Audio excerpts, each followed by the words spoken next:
한국형 발사체 누리호가 발사가 미뤄진 지 하루 만에 세 번째 우주 비행을 떠났습니다. 발사 과정은 순조로웠습니다. 정확한 성공 여부는 저녁 8시쯤 발표됩니다. 한국은행이 세 차례 연속 기준금리를 연 3.5%로 동결하고 올해 경제 성장률 전망치를 1.4%로 낮췄습니다. 이런 가운데 고물가 탓에 저소득층 가계 경제는 역대 최대 규모의 적자를 기록했습니다. 창원시가 진해 경제자유구역에 두 차례 무산된 바 있는 국제학교 설립을 다시 추진하고 있습니다. 하지만 교육 불평등을 우려하는 시민 여론 등 넘어야 할 산이 많습니다. 고령 운전자 교통사고가 크게 늘고 있는 가운데 경남에서는 시군에 따라 면허 자진 반납 지원의 편차가 큰 것으로 나타났습니다. 지원 연령과 금액을 맞춰야 한다는 지적이 나오고 있습니다.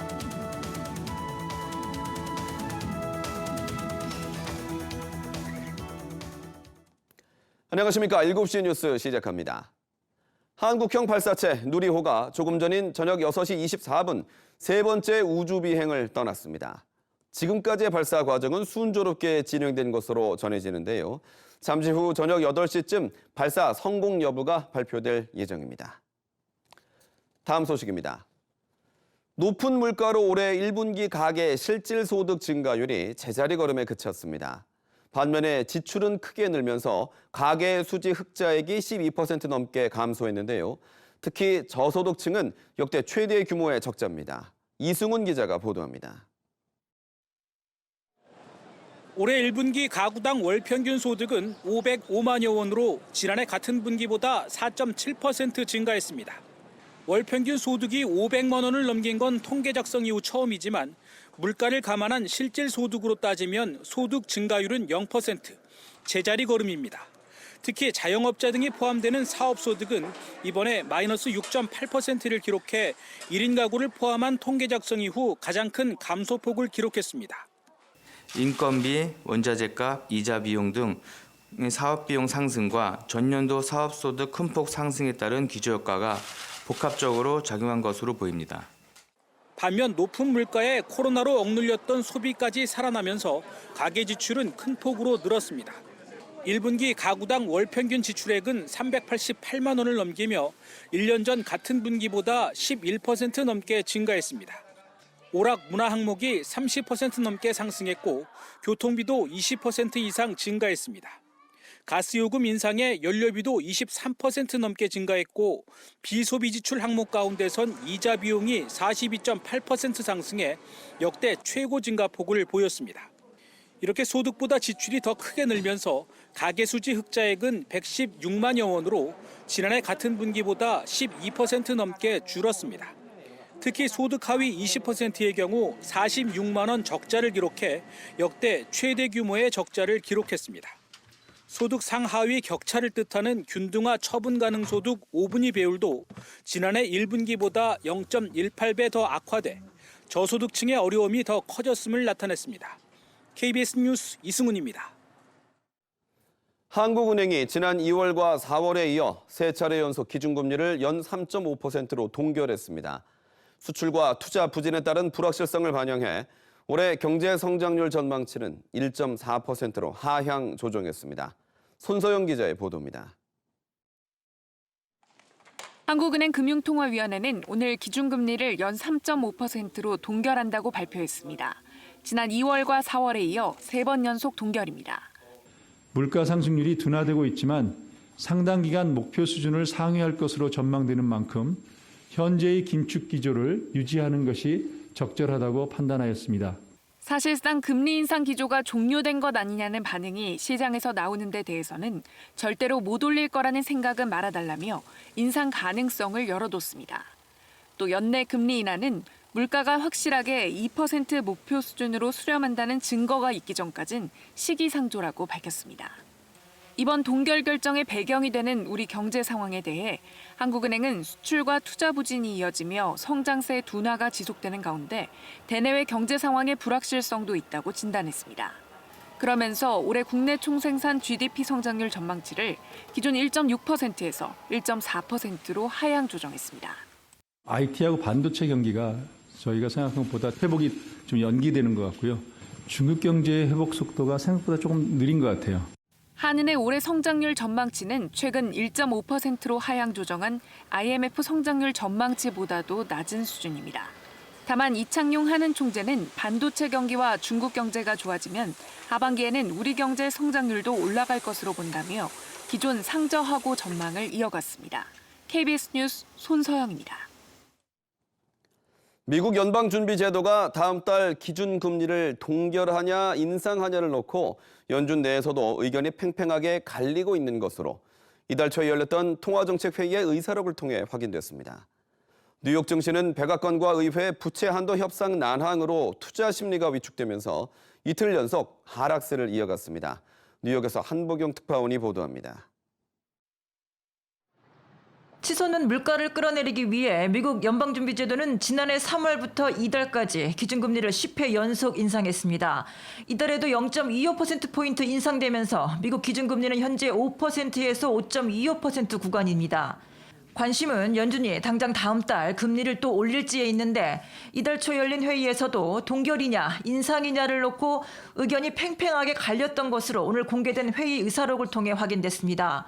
의사록은 여러 위원들은 미국 경제 성장세가 둔화되고 있어 앞으로 추가 금리 인상이 필요하지 않을 수 있다는 데 의견을 모았지만 일부 다른 위원들은 물가 상승률이 둔화되는 속도가 너무 더뎌 추가 금리 인상이 필요하다는 의견을 냈다고 밝혔습니다. 그러면서도 경제 전망에 대한 불확실성이 너무 커 기준금리는 앞으로 나올 경제 지표에 따라 움직이게 될 거라는 데에는 위원들 모두 같은 뜻이었다고 했습니다. 의사록이 공개된 후 연준의 금리 정책을 예측하는 페드워치에서는 어제만 해도 20%대에 머물렀던 6월 금리 인상 확률이 34%까지 올라갔습니다. 제롬 파월 연준 의장은 지난주 공개대담 자리에서 금리를 기존에 생각했던 것만큼 인상할 필요가 없을 수도 있다며 사실상 6월 동결 가능성을 시사한 바 있습니다. 금리 인상 가능성이 조금 더 커진 데다가 백악관과 의회의 국가 부채 한도 협상도 좀처럼 진전을 보이지 않으면서 뉴욕 증시는 이틀 연속 하락세를 이어갔습니다. Political posturing that is going to impact markets absolutely because uncertainty impacts markets. So that's what you're feeling and seeing right now is just this heightened volatility on the heels of uncertainty. 시장 참가자들이 가장 꺼려하는 불확실성이 커지면서 투자 심리가 위축되고 있다는 얘기입니다. 뉴욕에서 KBS 뉴스 한보경입니다. 전세 사기 피해자 지원을 위한 특별법이 여야가 머리를 맞댄 지 28일 만인 오늘 국회 본회의를 통과했습니다. 다만 선구제 후 구상 방안을 포함해 피해자들이 요구했던 쟁점들을 모두 담지는 못했는데요. 국회는 추후 미비점을 수정, 보완하겠다고 밝혔습니다. 박경준 기자의 보도입니다. 전세 사기 피해자들이 속출하면서 부랴부랴 논의에 들어간 전세 사기 특별법. 어제 국토위에 이어 오늘 법사위와 본회의까지 일사천리로 통과했습니다. 발의 28일 만입니다. 최우선 변제금을 최장 10년간 무이자로 대출해주고 전세 사기 피해자의 신용 불량을 막는 방안 등이 담겼습니다. 여야가 최선의 대안들을 가지고 합의를 도출했고 정부도 최선을 다해 야당의 제안을 실현할 수 있는 방안을 모색하여 나온 결과물입니다. 다만 피해자들이 가장 원했던 보증금 선구제 후 구상 방안은 결국 빠졌고 주거비 지원 방안도 포함되지 않았습니다. 법안은 통과됐지만 한계가 많다, 무의미하다는 목소리가 잇따랐습니다. 국회는 여야 합의라는 이름으로 최우선 보증금 회수와 주거비 지원을 보장해달라는 요구조차 외면했습니다. 가장 절실한 이 두 쟁점을 담지 못함으로써 특별법은 전혀 특별하지 않은 법으로 전락했습니다. 여야는 반년마다 정부 보고를 받고 사각지대가 있을 경우 수정, 보완하겠다고 약속했습니다. 법 제정 과정에서 다루지 못했거나 추가로 드러나는 문제에 대해서는 민주당이 책임지고 보완 입법에 나설 것입니다. 김남국 의원의 코인 의혹을 계기로 가상자산을 고위공직자의 재산신고 공개 대상에 포함하는 공직자윤리법과 국회법 개정안은 만장일치로 국회 본회의를 통과했습니다. KBS 뉴스 박경주입니다. 경상남도와 KB국민은행이 전세 사기 예방을 위해 정보 제공 업무 협약을 맺었습니다. 협약에 따라 경상남도는 오는 7월에 가동하는 공간정보 플랫폼에 KB 부동산 시세 정보와 전세가 비율 등의 자료를 공개하기로 했습니다. 경상남도가 구축하는 공간정보 플랫폼에는 아파트와 연립 등의 시세 정보와 공시가격, 부동산 중개사무소 등의 정보가 제공됩니다. 우리 정부가 파견한 후쿠시마 오염수 시찰단이 오늘 도쿄에서 기술회의를 끝으로 현지 활동을 모두 마쳤습니다. 시찰단은 현장에서 확인한 내용에 대해서는 별도의 분석이 필요하다며 안전성에 관한 결론을 언급하지는 않았습니다. 도쿄에서 박원기 특파원의 보도입니다. 후쿠시마에서 도쿄로 돌아온 정부 시찰단은 오늘 외무성에서 경제산업성과 도쿄전력, 일본 원자력 규제위원회 등과 기술회의를 열었습니다. 이 자리에선 어제와 그제 후쿠시마 원전을 방문해 확인한 주요 시설의 기능과 자료 내용에 대해 추가 질의응답이 이뤄졌다고 시찰단은 설명했습니다. 어떠한 기술적인 배경과 어떠한 근거에 의해서 이루어졌는지 이런 부분도 저희들이 확인을 하고 필요한 부분은 자료 요청을 좀 했습니다. 앞서 시찰단은 어제 보려고 했던 설비들은 다 봤다면서 안전성 평가에서 진전을 이룰 수 있을 것 같다고 밝혔습니다. 그러면서 일부 설비의 기능과 역할에 대한 추가 분석 작업이 필요하다고도 덧붙였습니다. 이와 관련해 시찰단은 오염수가 다액종 제거 설비 알프스를 거치기 전 단계에서 방사능 감지 등 이상이 생겼을 때 사용하는 긴급 차단 밸브를 집중적으로 살폈다고 밝혔습니다. 시찰단이 오염수를 직접 채취하지 못해 한계가 있었던 것 아니냐는 일각의 지적에 대해선 국제원자력기구 IAEA가 채취한 자료를 모두 확보해 분석 중이라고 답했습니다. 다만 IAEA의 최종 보고서는 다음 달 발표될 것으로 알려졌는데 이번 점검을 반영한 정부의 안전성 평가 결과가 언제 나올지에 대해선 즉답이 나오지 않았습니다. 오늘 기술회의 참석을 끝으로 활동을 종료한 시찰단은 내일 귀국합니다. 도쿄에서 KBS 뉴스 박원기입니다. 진해 웅동 레저단지 속보입니다. 창원시가 경남개발공사와 창원시에 대한 사업 시행자 지정을 취소한 부산 진해 경제자유구역청의 결정에 반발해 소송을 제기했습니다. 사업 실패 원인을 정확하게 따져보겠다는 이유인데요. 하지만 소송 결과에 따라 자치단체의 재정 부담과 사업 정상화 시간이 더 늘어날 것이라는 우려가 제기되고 있습니다. 송현준 기자의 보도입니다. 부산 진해 경제자유구역청이 진해 웅동 레저단지 사업 시행자 자격을 취소한 것은 지난 3월입니다. 경남개발공사는 즉시 처분을 수용했지만 창원시는 이에 반발했고 지난 11일 법원에 소송을 제기했습니다. 오는 30일 법원에서 가처분 신청 첫 심리가 예정돼 있습니다. 문제는 소송 결과에 따라 사업 정상화 기간과 재정 부담이 더 늘어날 수 있다는 점입니다. 경남개발공사와 창원시 민간 사업자가 체결한 협약서에 따르면 협약 해지 90일 안에 민간 사업자에게 줄 확정 투자비가 얼마인지 계산해야 합니다. 또 산정된 확정 투자비는 석 달 안에 지급해야 합니다. 경남개발공사와 창원시의 사업 시행자 자격이 취소된 지난 3월 31일 기준으로 하면 오는 9월 25일까지 확정 투자비가 지급되어야 하는 구조입니다. 민간 사업자에게 1,600억 원을 지불한 경남 마산 러브랜드 사업의 경우 소송에 따른 지연 이자만 542억 원. 진해 웅동 레저단지 민간 사업자는 1,800억 원의 차입금으로 인해 매년 70억 원 이상으로 추정되는 이자 비용을 지불하고 있습니다. 경남개발공사와 창원시는 민간 사업자의 이 이자 비용이 확정 투자비에서 제외된다는 주장이지만 민간 사업자는 포함된다는 입장. 법정 분쟁에서 민간 사업자의 주장이 인용된다면 창원시가 제기한 소송 기간 또한 추가 재정 부담으로 이어질 수 있습니다. 말리는 입장이었는데 창원시에서는 그 소송을 제기하겠다는 입장이 확고했기 때문에 특히 창원시의 소송으로 대체 사업자를 구하지 못할 경우 막대한 확정 투자비는 경남개발공사와 창원시가 직접 지급해야 합니다. 홍남표 창원시장은 웅동 레저단지 사업 실패의 원인을 정확히 확인해보자는 차원이라며 소송 제기 이유를 KBS에 밝혔습니다. 또 지금 민간 사업자를 사업에서 배척하는 것을 전제로 사업을 정상화하기 위해 경남개발공사와 협력할 의사가 있다고 말했습니다. KBS 뉴스 송현준입니다. 의창 소멸어업인 조합은 오늘 경남도청에서 기자회견을 열고 창원시가 웅동 레저단지 관련 소송을 취하해야 한다고 요구했습니다. 이들은 창원시가 경남개발공사와 어민 반대에도 사업시행자 지정 취소 소송을 제기한 것은 어민 등 창원 시민이 아니라 골프장을 운영하는 민간 사업자에게 유리한 것이라고 주장했습니다. 이들은 또 대체 사업 시행자를 빨리 공모해 진해 웅동 레저단지 사업이 정상화되도록 창원시가 협조해야 한다고 강조했습니다. 창원시가 진해 경제자유구역에 국제학교 설립을 다시 추진합니다. 창원시는 내년 3월까지 용역을 통해 사업 타당성 조사와 후보지를 검토할 계획인데요. 하지만 학교 설립에 1,000억 원의 세금을 투입하는 데다 교육 불평등을 심화시킬 것이라는 반발의 목소리가 나오고 있습니다. 보도에 손원혁 기자입니다.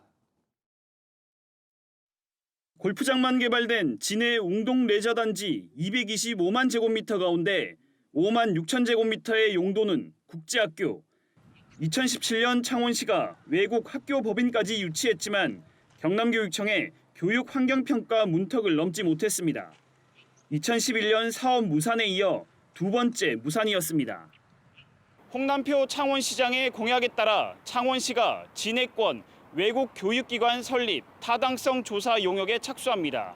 국제학교 설립 세 번째 시도입니다. 창원시는 내년 3월까지 용역을 통해 국제학교 성공, 실패 사례를 분석하고 사업 타당성 조사와 후보지 등을 종합 검토할 계획입니다. 대규모 국가 프로젝트가 이루어지고 있습니다. 그에 따라서 글로벌 매력도를 높이기 위해서는 국제학교가 필요하다는 의견들이 많습니다. 그에 따라서 국제학교를 타당성이 있는지 한번 면밀히 조사하고. 하지만 시민단체는 한 해 학비가 3, 4천만 원에 달하는 국제학교가 교육 불평등을 심화시킨다고 반대합니다. 또 1,000억 원에 이르는 학교 설립 비용을 혈세로 추진하는 것은 문제라고 지적했습니다. 이렇게 과도한 예산을 그것도 극소수 부유층 자녀 등을 위해 공공에서 감당한다는 것은 교육 공공성과 형평성에 크게 위배되는 일이다. 여기다 가까운 부산 명지지구에 2026년 문을 열 국제학교가 있어 학생 수요 확보에 어려움이 예상되고 외국 교육기관 설립 승인권자인 박정훈 경남교육감이 이에 부정적인 것도 변수입니다. 경남교육청은 국제학교 설립이 경남교육청 정책 방향과 맞지 않고 교육적 성찰 등 신중히 접근해야 한다는 의견을 창원시에 이미 제시했다고 밝혔습니다. 창원시는 국제학교의 다양한 운영 방안이 존재한다며 시민 여론을 수렴해 신중히 추진하겠다고 밝혔습니다. KBS 뉴스 손원혁입니다. 고령 운전자의 교통사고가 갈수록 늘면서 자치단체마다 운전면허 자진 반납을 유도하고 있는데요. 하지만 경남시군마다 지원하는 연령도 다르고 지원금도 10만 원에서 30만 원까지 차이가 커 제도 개선이 필요하다는 지적입니다. 천윤수 기자의 보도입니다. 주차장에 줄지어선 사람들을 들이받는 1톤 화물차. 건물 주차장 벽을 충격한 뒤 건물에서 추락한 택시. 버스 정류장으로 돌진한 검정 SUV 차량까지. 사고 운전자는 모두 70대 이상입니다. 고령 운전자의 교통사고를 막기 위해 경상남도 의회가 운전면허 반납을 활성화하도록 지원을 촉구했습니다. 경남의 65살 이상 운전면허 소지자는 25만 명. 하지만 연간 운전면허 자진 반납 실적은 2%에도 못 미치는 3, 4천 명입니다. 예산 부족은 물론 시군 간 형평성 문제가 지적됩니다. 운전면허 반납 지원금으로 경남 6개 시와 7개 군이 기본금액 10만 원을 지급하고 합천군은 15만 원, 거제 사천시, 함양군 20만 원, 고성군은 30만 원입니다. 시군별로 3배 차이가 나는 겁니다. 지원 연령에서는 형평성 논란을 더 키웠습니다. 김해시 등 5개 시군이 65살부터 지원하는데 창원시 등 12개 시군은 70살부터, 사천시는 75살부터 지원합니다. 금액과 연령의 차별이 운전면허 반납에 혼란을 주고 명예롭게 여기지도 않도록 한 것입니다. 경남도에서 고령 운전자의 건강 상태와 특성 등을 종합적으로 고려한 통일된 면허 반납 제도를 마련해야 합니다. 고령자라고 하더라도 운전면허증을 강제로 반납하게 할 수는 없습니다. 이 때문에 경상남도와 시군, 지방의회, 시민사회가 참여하는 도민 운전 문화 운동이 필요한 것입니다. 경남의 올해 고령자 운전면허 반납 지원금은 5억 원, 지원 예산을 더 늘리는 노력과 함께 운전하지 않는 고령자가 이동에 편리하도록 대중교통 기반 시설 확충과 요금을 감면해주는 제도 도입이 대안으로 제시되고 있습니다. KBS 뉴스 전현수입니다.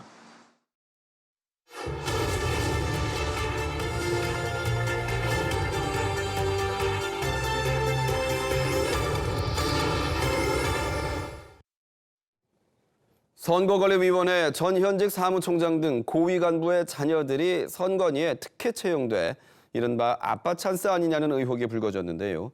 오늘 선관위 박찬진 사무총장과 송봉섭 사무차장이 도의적 책임을 지겠다며 동반 사퇴했습니다. 이승재 기자의 보도입니다. 고위 간부의 자녀가 경력직 채용에 합격돼 특혜 채용 의혹이 제기된 선관위. 아빠 찬스. 아닙니다. 책임을 지는 건 사퇴를 포함하시는 거죠? 그렇습니다. 당초 4명에서 6명으로 특혜 채용 의혹이 확산되고 자녀 채용 시 사적 이해관계 신고서도 제출하지 않아 행동 강령 위반 의혹까지 제기됐습니다. 그러자 오늘 박찬진 사무총장과 송봉섭 사무차장이 전격 사퇴했습니다. 박 총장과 송 차장의 자녀는 각각 전남 강진군과 충북 선관위에서 근무 중입니다. 선관위는 사퇴 직후 사무처 수장으로서 제기돼온 국민적 비판과 지적을 겸허히 수용한다면서 현 사태에 대한 도의적 책임을 지고 사퇴한다고 설명했습니다. 이어 채용 특혜 의혹 등으로 국민께 큰 실망과 걱정을 끼쳐드린 점에 대해 그 책임을 깊이 통감한다고 밝혔습니다. 앞서 선관위는 채용 과정은 공정하게 진행돼 문제가 없다는 입장을 밝혔지만 국민 눈높이에 맞지 않다는 여론의 비판이 커지면서 결국 사퇴하게 됐습니다. 국민 세금으로 고액 봉급을 주면서 선거 관리하라고 일을 시켰더니 선관위 고위직 권력자 자녀들의 일자리 관리를 하고 있었던 셈입니다. 선관위는 사퇴와 관계없이 특별감사와 전수조사를 통해 특혜 채용 의혹이 있는지 확인한다는 방침입니다. KBS 뉴스 이승재입니다. 코로나19를 거치며 비대면 판매를 하는 무인 점포가 크게 늘었는데요. 취약한 경비에 절도 사건이 잇따르자 충주경찰서 소속 한 경찰관이 전국에서 처음으로 이를 막기 위한 스마트 단말기를 개발해 시범 운영을 시작했습니다. 정진규 기자가 취재했습니다. 무인 점포에 10대 2명이 들어옵니다. 사람이 없는 걸 확인하곤 바지 속에 물건을 넣어 유유히 사라집니다. 또 다른 무인 점포, 커피에 간식까지 챙겨든 남성이 계산도 하지 않고 매장을 빠져나갑니다. 직원 없이 운영되는 무인 점포의 특성상 절도에 취약할 수밖에 없습니다.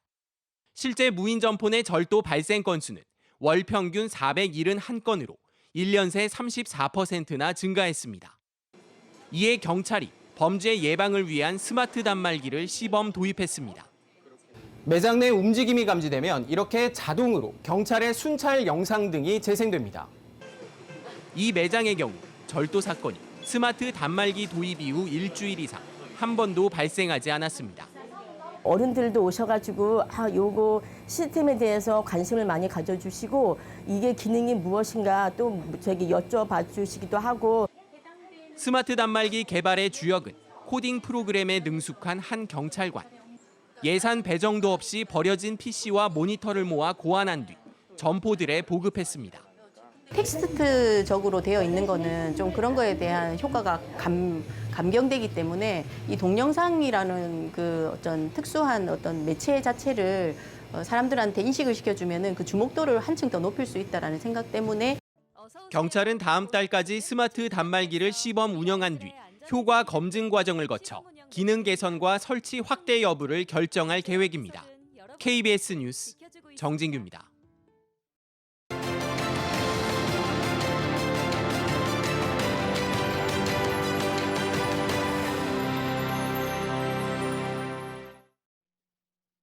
이어서 진주에서 전해드립니다.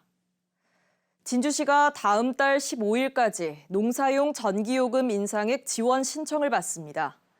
이번에 신청하면 지난 1월부터 3월까지 부과된 농사용 전기요금 인상액의 절반을 지원받을 수 있습니다. 농업인이나 농업법인의 경우 한 명당 1,500만 원까지 가능합니다.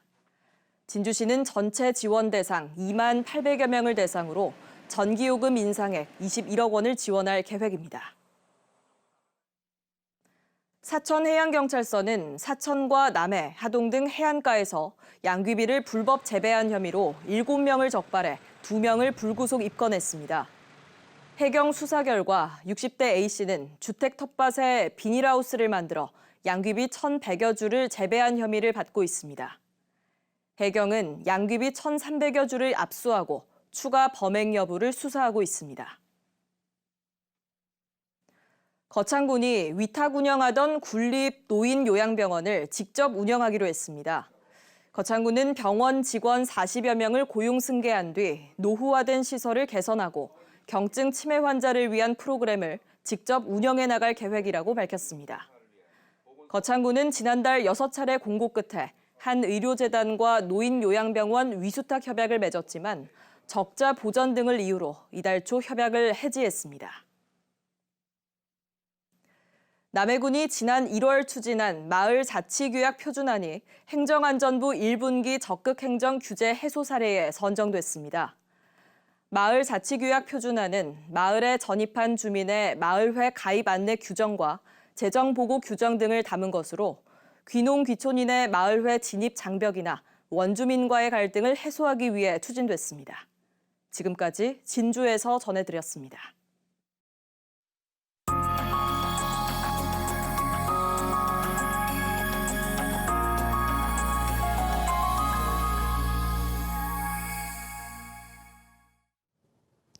경남의 거장을 만나다. 오늘은 2008년 5월 타계한 통영이 낳은 한국 문학의 거목 고 박경리 선생입니다. 우리 시대의 대표 베스트셀러 소설가 공지영 작가와 함께 하동 평사리에서 박경리 선생의 대하소설 토지의 힘을 느껴보시죠. 진정은 기자입니다. 집필 기간 25년, 등장인물 700여 명의 원고지 3만여 장. 1969년 집필에 들어가 1994년 16권으로 완간한 박경리 선생의 대하소설 토지는 하동 악양 평사리에서 시작해 평사리에서 끝이 납니다. 지리산이 품은 너른 들판, 경상도 방언을 쓰는 구한말 만석지기와 민초들의 삶, 그리고 광복까지 이어지는 민족의 한을 파노라마처럼 담아내고 싶었던 작가는 운명처럼 평사리를 만났습니다. 여기 지나가시다가 이걸 보고 여기쯤이면 지주가 있겠다. 그러면 갈등이 충분히 생겨서 대하소설이 나오겠다 이렇게 생각하셨다고 해요. 내가 열어드리지요. 한국 문학사에 큰 획을 그은 토지는 여러 언어로도 번역돼 노벨문학상 후보로 오르내렸고 완간되기 전에 드라마로도 제작돼 큰 인기를 끌었습니다. 소설의 인기는 허구와 현실의 경계를 허물고 사람들의 실제 삶으로 들어왔습니다. 평사리와 섬진강을 품은 자락에 재현된 주인공의 고택은 현실에서 새롭게 재구성되는 문학의 힘을 보여주고 있습니다. 사람들은 익어가는 들판의 곡식에서 위안을 얻기도 한다. 그러나 들판에 익어가는 곡식은 쓰라린 마음의 못을 받기도 한다. 가난하게 굶주리며 살다 간 사람들 때문에. 작가의 이름을 딴 문학관에는 어린 시절 사진부터 토지 친필 원고, 직접 옷을 지어 입던 재봉틀까지 손때 묻은 유품들을 옮겨왔습니다. 작가가 태어나지도 살지도 않았던 소설 속 무대에 지나지 않는 평사리는 문학적 울림을 넘어 많은 사람을 불러 모으고 상처를 치유하는 힘까지 품고 있습니다. 사람들한테 받은 상처를 이 나무, 돌, 꽃 이런 것들이 치유해 주는 것 같았어요. 선생님이 묘사한 그 삶에 관해서 이 자연과 함께 많이 생각해요, 여기서. 본명이 박금희인 작가의 고향은 통영입니다. 통영은 토지를 비롯한 많은 작품의 지렛대가 됐습니다. 1955년 소설가 김동리가 지어준 필명 박경리로 등단한 뒤 50년 동안 고향을 찾지 않았지만 김약국의 딸들, 파시 등 소설 속의 통영은 끊임없이 등장합니다. 서문 고갯마루 좁은 골목에는 지금도 작가의 생가가 남아 있습니다.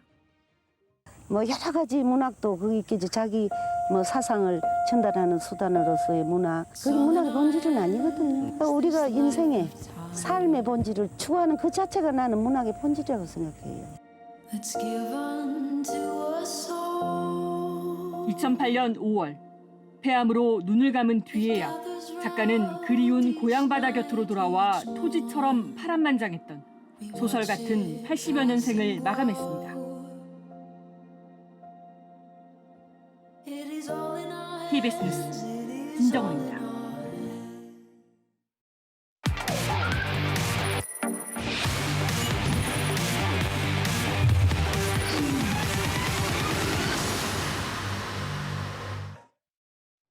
간추린 경남 소식 전해드립니다.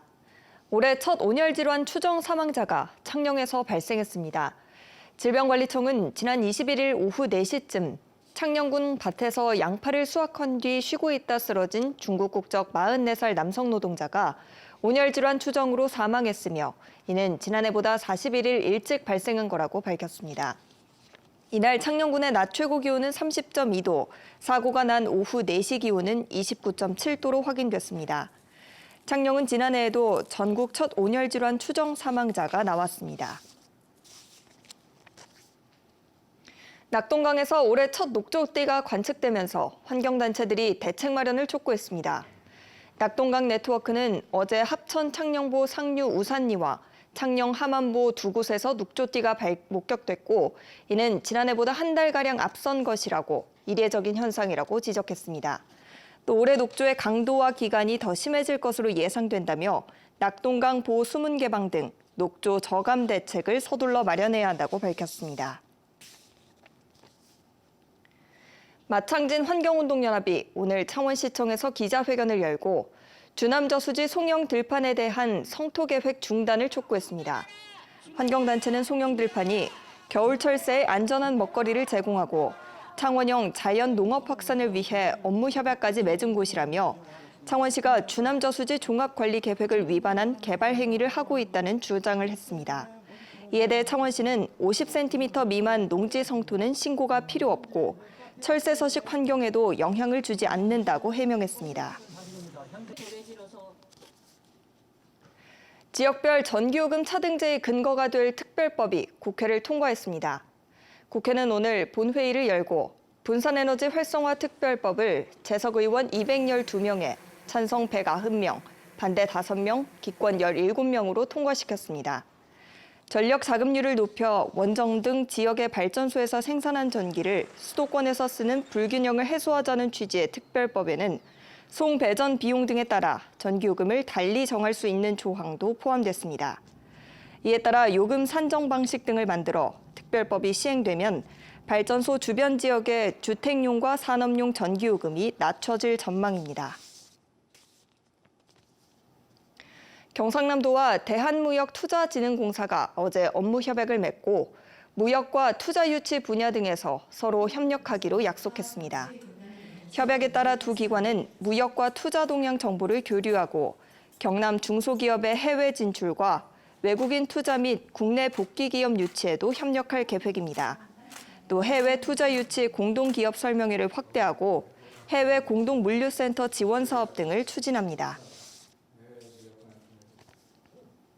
경상남도가 부모와 따로 사는 청년 가구의 주거비 부담을 덜어주기 위해 한 달에 최대 15만 원까지 10달 동안 월세를 지원합니다. 지원 대상은 기준 중위소득 60% 초과 150% 이하에 해당하고 월세 60만 원 이하이거나 임차보증금 1억 원 이하 주택에 사는 만 19살에서 39살 사이 무주택 청년입니다. 지원 신청은 읍면동 사무소나 온라인 접수 시스템인 경남 바로 서비스에서 확인할 수 있습니다. 창원지법은 주차 문제로 갈등을 빚던 이웃을 때려 숨지게 한 혐의로 재판에 넘겨진 40대 A씨에게 징역 8년을 선고했습니다. A씨는 지난해 12월 김해에서 주차 문제로 갈등을 빚던 이웃 주민 B씨의 차 유리창을 부순 뒤 배상을 요구하는 B씨를 때려 전치 20주 상해를 입히고 치료 중 숨지게 한 혐의로 재판에 넘겨졌습니다. 지금까지 간추린 경남이었습니다.